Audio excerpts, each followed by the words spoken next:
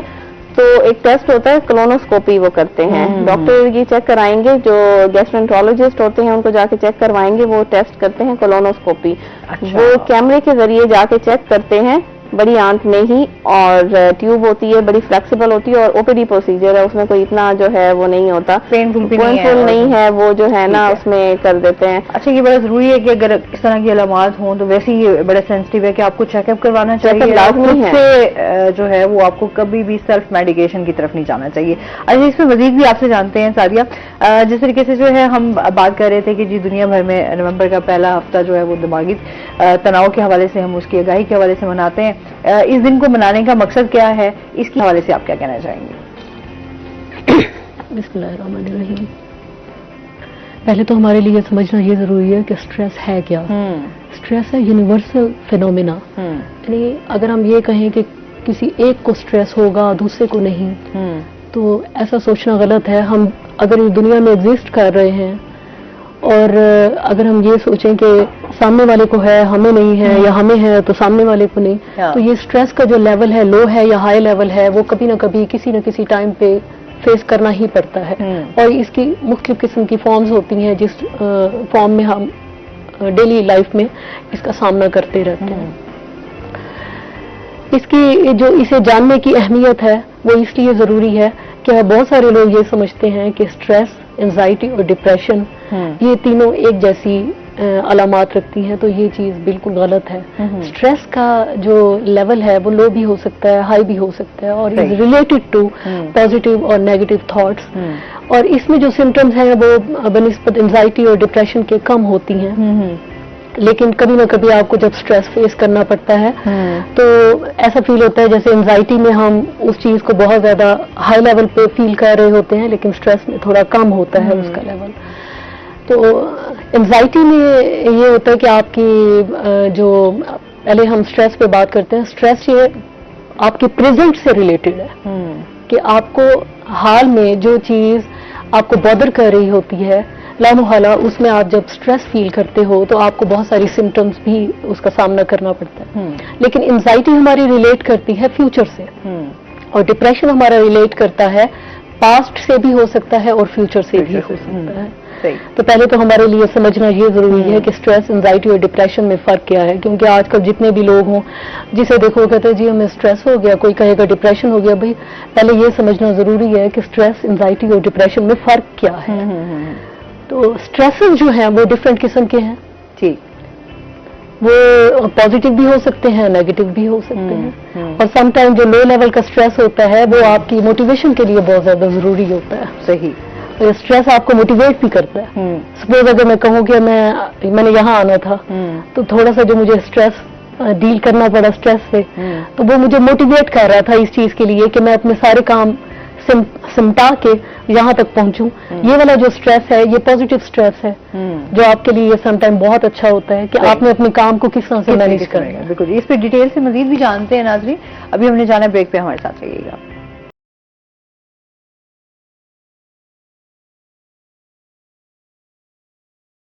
Welcome back ناظرین. ہاں جی, ہم بات کر رہے تھے اسٹریس کے حوالے سے اور ساتھ ساتھ انزائٹی اور ڈپریشن کے حوالے سے. جی اچھا, اسٹریس میں ظاہر سی بات ہے جس طریقے سے آپ بتا رہی ہیں کہ پازیٹیو اس کے نیگیٹو دونوں جو ہیں وہ آپ کو اسپیکٹس آپ کے سامنے آتے ہیں. اچھا, ہمارے ہاں جو ہے وہ نیگیٹیوٹی بہت زیادہ ہے, مطلب ہم اوور تھنکنگ اگر کر رہے ہیں یا ہماری اس طریقے سے کسی ذہنی الجھن کا شکار ہیں تو ہمارے پاس کبھی بھی بہت کم ہوتا ہے کہ پازیٹیو تھاٹس آئیں, زیادہ ہوتا ہے نیگیٹو تھاٹس کی طرف ہم چلے جاتے ہیں. کچھ نہ کچھ لوگ ایسے ہوتے ہیں جو اپنی جان لینے پر بھی آ جاتے ہیں, کچھ لوگ جو ہے وہ بس وہ کہتے ہیں نا راہ فرار ڈھونڈ رہے ہوتے ہیں. ہاں, ڈفرینٹ ہر کسی کی وہ ہوتی ہے سوچ. اچھا, یہ ڈپریشن کا لیول ہے. ٹھیک ہے, کہ اگر ہم اپنی جان کو لینے کے بارے میں سوچیں تو یہ ڈپریسو اسٹیج ہے. بالکل آپ نے, ہاں, ڈپریشن تو از لائک کینسر. جیسے یہ کینسر کے بارے میں آپ کو بتا رہی ہیں, یہ ہمیں برین کا کینسر کہتے ہیں.